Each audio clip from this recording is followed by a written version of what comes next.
दोस्तों नमस्कार और आप देख रहे हैं न्यूज़ बकेट। न्यूज़ बकेट में आपका स्वागत है।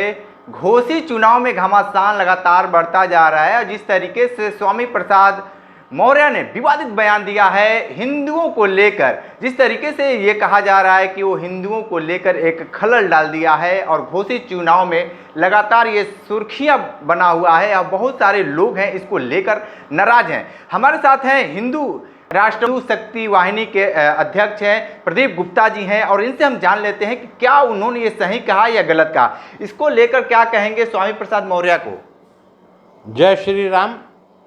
देखिए, स्वामी प्रसाद मौर्य का खुद कोई ना जात है ना धर्म है, वो मानसिक रूप से विक्षिप्त हो चुके हैं।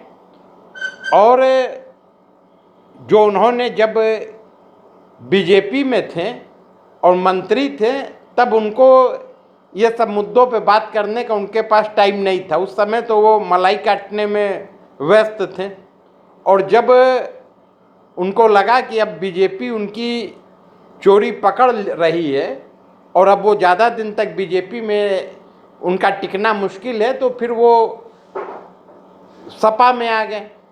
और सपा में आ करके इस तरीके की जो बातें वो कर रहे हैं तो सपा को भी गर्त में ले जाने की ही बातें कर रहे हैं, उससे सपा का नुकसान होगा। और मुझको लगता है कि ज़्यादा दिन तक वो सपा में भी टिकने वाले नहीं हैं।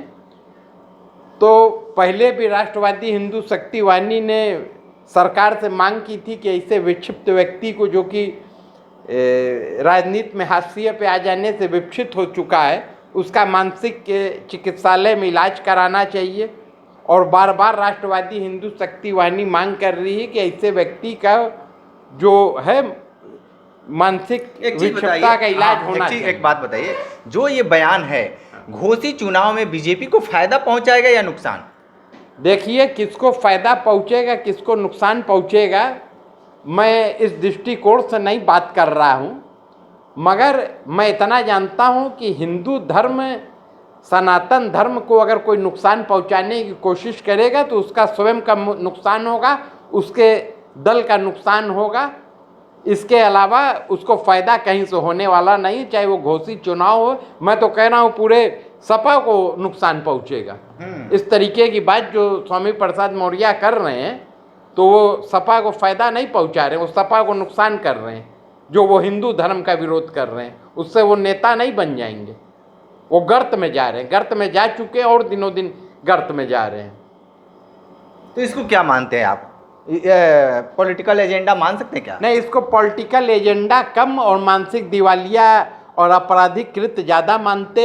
ऐसे व्यक्ति के विरुद्ध कानूनी कार्रवाई होनी चाहिए, सरकार को करनी चाहिए। जो धर्म के विरुद्ध टिप्पणी कर रहा है इसको जेल भेजा जाना चाहिए। ऐसी राष्ट्रवादी हिंदू शक्ति वाहिनी की सोच और मांग भी है।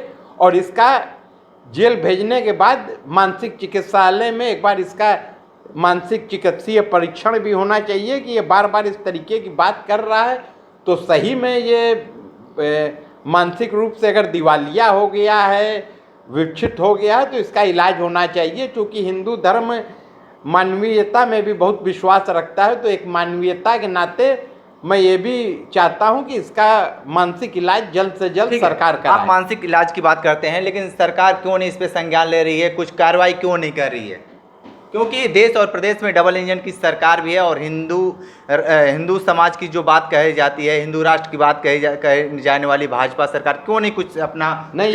ये आपका बहुत अच्छा प्रश्न है और मैं चाहता हूं आपके चैनल के माध्यम से भी और समस्त हिंदू समाज के लोगों से कि वो सरकार से ये मांग करें और मजबूती से ये मांग उठावें कि ऐसे व्यक्ति का मानसिक इलाज जल्द से जल्द सरकार कराने का काम करे और इसके विरुद्ध कानूनी कार्रवाई करे।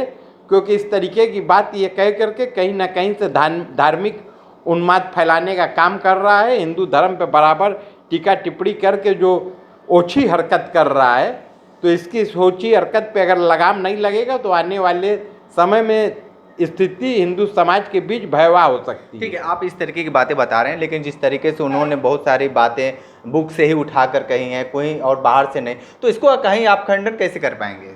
देखिए, हिंदू समाज और सनातन धर्म जो है वो महासागर है। अगर इनके जैसे तुच्छ बुद्धि वाले जो कभी कहीं बेइज्जत हो जा रहे हैं, कभी कुछ हो जा रहा है, कभी कुछ हो जा रहा है और अपनी हरकतों से बाज नहीं आते हैं, अगर ऐसे लोग हिंदू धर्म की व्याख्या करने लगेंगे तो ये बहुत हास्यास्पद बात है। अभी स्वामी प्रसाद मौर्य की इतनी कुवत नहीं है, इतने वो विद्वान नहीं हो गए हैं कि वो हिंदू मैथोलॉजी की व्याख्या करेंगे, उतने वो नहीं हो गए हैं, इतने कहीं से वो ज्ञानी नहीं। अगर ज्ञानी होते, अगर उनके अंदर जरा सा भी बुद्धिमत्ता होती तो वो इस तरीके की ओछी बातें नहीं करते जो बराबर वो हिंदू धर्म के प्रति कर रहे हैं। तो वो भी तो एक हिंदू हैं, तो हिंदू एक हिंदू अगर हिंदू पे कटाक्ष कर रहा है तो इसको क्या मानते हैं आप? अब उनसे पूछिए, अगर वो हिंदू हैं, मुझको तो लगता है कि वो किसी धर्म का नहीं है। स्वामी प्रसाद मौर्य का ना कोई जाति है ना कोई धर्म है, वो पूरी तरह से जो है वो अपने तुच्छ मानसिकता से तुच्छ राजनीति के लिए वो कुछ भी करने को तैयार है। ऐसे लोगों का ना ईमान होता है ना धर्म होता है। आज इस दल में रहेंगे, कल उस दल में रहेंगे, जहाँ उनको लाभ समझ में आता है वहाँ वो आते जाते रहते हैं। ऐसे लोग ना असली होते हैं ना नकली होते, ऐसे लोग फसली होते हैं, मौका प्रस्त होते हैं। जहाँ इनको लगेगा कि इनका कुछ भी फायदा है वो अपने फायदे के लिए कुछ भी कर सकते हैं। ठीक है, तो अब घोसी चुनाव में घमासान तो मचने जा रहा है, लेकिन जो ये विवादित बयान है ये रुकने का नाम नहीं ले रहा है। ग्राउंड जीरो से रिपोर्ट कर रहे थे, तो हमारे साथ बने रहे न्यूज बकेट के साथ। हमें दीजिए इजाजत, नमस्कार। पेश है न्यूज बकेट हिंदी मासिक पत्रिका। पढ़ें इस महीने की पूरी खबर विस्तार से हमारे न्यूज बकेट की मैगजीन में। हमारी ई मैगजीन को मुफ्त में पढ़ने के लिए अभी लॉगिन करें www.newsbucket.in पर। इसके अलावा रोज की ताज़ा खबरों के लिए हमारे YouTube चैनल को तुरंत सब्सक्राइब करें।